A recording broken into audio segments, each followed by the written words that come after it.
Hello everyone, I'm Andrea, aka Mrs. C, and today I'm going to teach you all how to make folk art inspired landscapes, and these are going to be collages.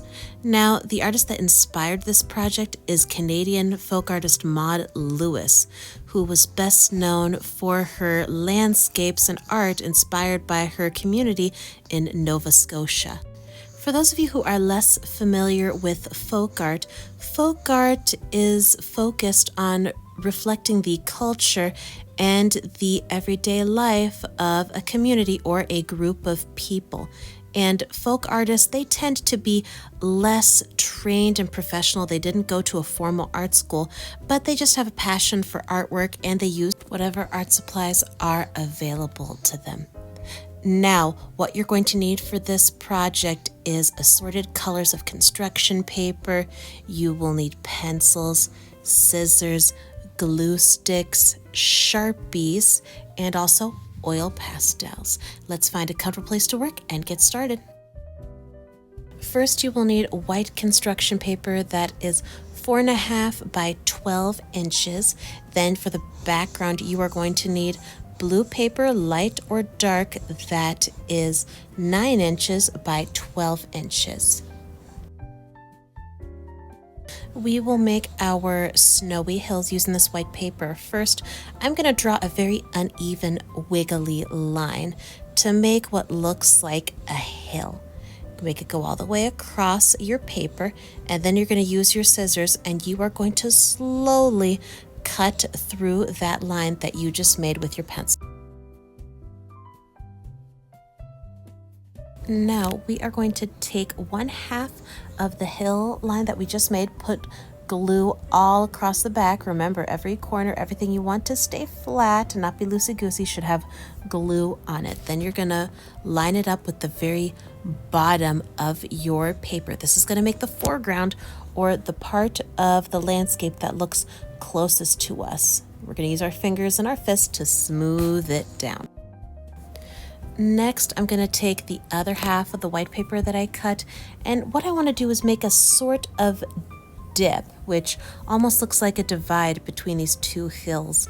So what I'm going to do is take my pencil, I'm going to draw a wiggly line that really dips down, almost make it look like two hills rather than one. And then I'm going to take my scissors and use it to cut through that line I just made.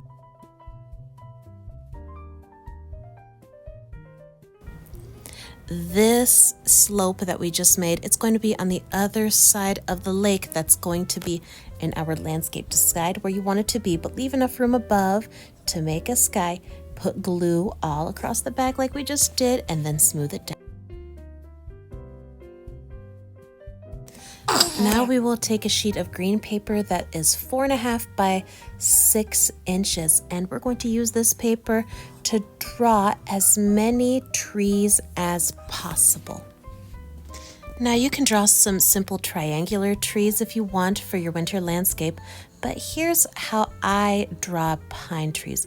I draw an upside down V for the very top of the tree. Then on the left side, I'm going to draw a bunch of 7s that come down and go a little farther out to make one side. Then I'm going to draw some backward 7s to make the other side, and then connect them with a zigzag line at the very bottom. You want to make as many trees as possible, but make them different sizes, because all of the trees that we see in the foreground are going to look the biggest because they're the closest to the viewer. Meanwhile, the farther back into the middle ground the trees go, the smaller they are going to look. After you are done, you want to take your scissors and slowly cut out all the trees that you made. However, what I decided to do, instead of cutting them out all at once, I just cut out the ones I knew I was going to be gluing down right away. So to avoid making a huge mess, especially if you're not going to finish this all in one sitting, just cut out 1 or 2 trees at a time, then glue them down on your landscape. And then after you've got those ones glued down, if you still have time to add more, go ahead and do that. I'm taking a little break, and I'm going to take my 4.5 by 6 inch red paper to make some houses and one red barn. First, to make the barn, I'm going to draw 2 vertical lines to make the sides of the front of the barn, and then I'm going to connect them at the bottom with a straight horizontal line. Now I'm going to draw not one, but two slanted lines that are going up and then connect them with another vertical line. Great job. Now we want to make an arch or a rainbow line that's connecting those first two lines that we made. Then draw another slanted line coming out the very top of the left side, and then draw a curved line to complete the curved roof that this barn is going to have. Next, I'm going to draw a rectangle to make a doorway or an entryway for the barn. And then you can draw some little black squares to make some windows. Good job. Now I want to make a little house, and for this I'm going to rotate my red piece of paper. What I'm going to do is start again by drawing those two vertical lines that are going to make the front of the house. And this time I'm going to draw an upside down V to make the point. Next, I will draw slanted lines coming out the top and bottom of the leftmost vertical line and then connect them. Then I'm going to draw a slanted line to make the very top of the roof and then connect it with the other slanted line that we have here. Now we can add windows and also add a doorway. You don't have to make yours exactly like mine. You can add whatever details you want to your house.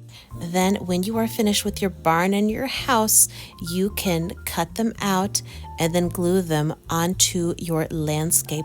Later on in this video, I'm going to draw and then cut out a couple more houses that I'm going to want to have in the middle ground, while these two are going to be in the foreground.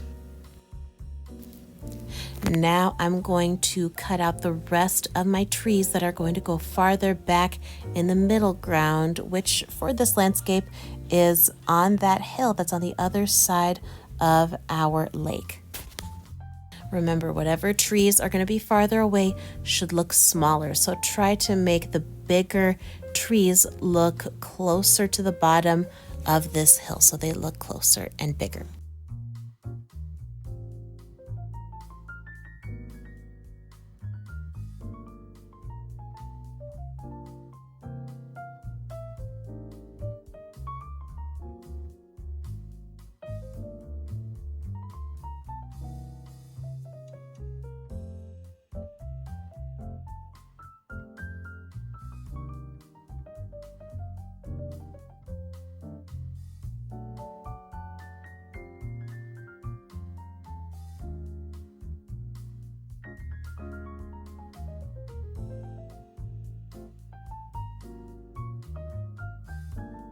Now I'm going to use my oil pastels to add extra details, and because it's a snowy landscape, I want the roofs of my houses to look like they were snowed on. So I'm going to take a white oil pastel and color the tops of the roofs so they look like there's a blanket of snow covering them.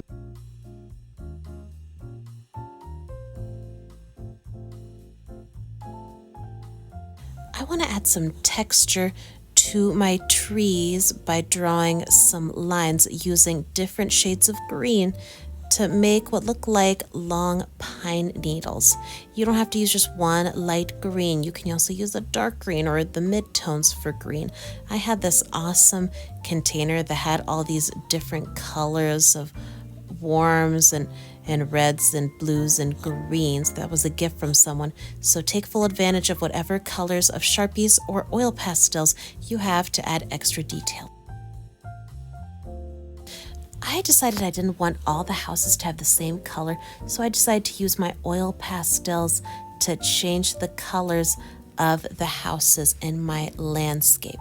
Remember that you don't want to be scribbling. Don't leave any bare spots or cheese holes so that everything looks tidy and beautiful. So if you're going to have a blue house or yellow house, it should look fully blue or yellow and not like you added some silly string. To my first grade students, you don't have to do this, but I wanted to show the reflection of the snowy hill in the lake. I started by making a wiggly line to show the rough outline of the hill, and then I made random wiggly lines to fill in the area where the white snow would be. Because do reflections often look perfectly still? No, they change with the waves. Now what I'm going to do after I'm done with the reflection of the white snow, I'm going to add some reflections for the trees and the houses that are on this hill. You don't have to make them perfectly clear, just make them look like wiggly lines that are roughly the same color of the tree or the house that you're doing. To make sure that I got the right placement, I used my fingers to measure the distance from the bottom of the hill to wherever the tree was going to be, and then tried to reflect that as well as possible in the water. I wanted to make some beautiful snow falling from the sky for my landscape, so I took my white oil pastel again and I made a bunch of dots that were about different sizes in the sky, over the water, and also in front of my red barn right there. For my first graders who are watching this, you are not required to add this, but you can add a horse. And here's what I did for my horse. First, for the head, I made what looked like a teeny tiny skinny oval. Then I drew a short straight line to make the neck and what will be the front leg. Then I drew what looked like an L on its side to start to make the body as well as the back leg. If you want any parts of the horse to look a little thicker, like it has a bit more muscle, you can color over them again. Then I used a black pastel to add some hair on the back of the neck and also add a tail coming out the backside of the horse. I decided I wanted to add 2 more legs on either side so it looked like the horse had 4 legs instead of just 2. Then I used my black pastel to make some hoofs. I can't really see them that much, but I did make some short lines on the top of the head to make the ears. Now, whatever it is that you add to your landscape, I don't want it to be details that overshadow the snow or the landscape. So no one should be adding anything like a giant T-Rex or coloring in the snow so it looks like mudslides. Please make it something that goes with the theme. You could make some people that are walking through the snow or even skiing. I added some wavy blue line to make piles of snow visible on the hills.